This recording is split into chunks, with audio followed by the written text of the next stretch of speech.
Mga accommodation establishments sa syudad sang Iloilo bantay sirado sang katapos ng Task Force on Moral and Values Formation sa mga Valentine's Day.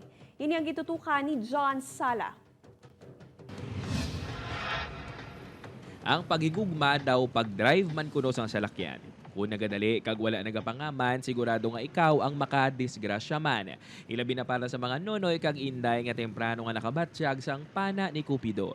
Dili sa syudad sang Iloilo masako ang lodging houses kag pila ka mga accommodation establishments. Ilabi na subong ang Valentine's Day.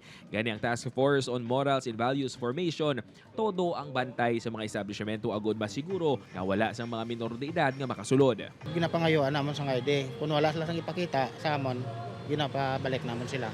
Sa monitoring sang task force kung ikumpara sa nagligad nga tuig, mas madamo na ang nagapadulong sa karon sa mga lodging houses. Pilagani sa ining mga establishmento ang buta na. Sa iban nga mga hotel, sugot man nga ginapatuman ang no minors allowed bisan pa nga hindi Valentine's Day. Kung may edad kaya, kung ano ang mga transaksyon, pwede. Samtang napuno sang nagkalain-lain nga bula kag bouquets ang ining nga bahin sang Iloilo Central Market subong nga Valentine's Day. Apang suno sa mga flower vendor, kung ikumpara sa mga nagliligad, lain gid ang baklanay subong. Mga previous years, siya tilain gid siya siyempre.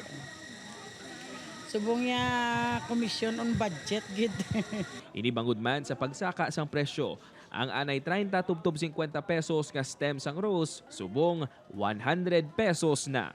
Nagadepende naman ang presyohanay isang bouquet sa disenyo kag bulak nga gamiton. Ang pinakabarato mabakal sa 500 pesos. Gani ang estudyante nga si Jetro, Disyembre pa lang kuno, paugin supta na ang pang-date subong adlaw. Amat-amat lang every week sa akon nga allowance. Gani kung wala man kuno sang may naghatag sa imo subong sang bulak, hindi mangin bitter. Bangod base ang manughatag, kulang lang ang sinuptan. Kung wala may gahatag, ikaw na lang man-celebrate sa Valentine's Day, ikaw panghatag. Upod kay Cirilo Duque, John Sala, One Western Visayas.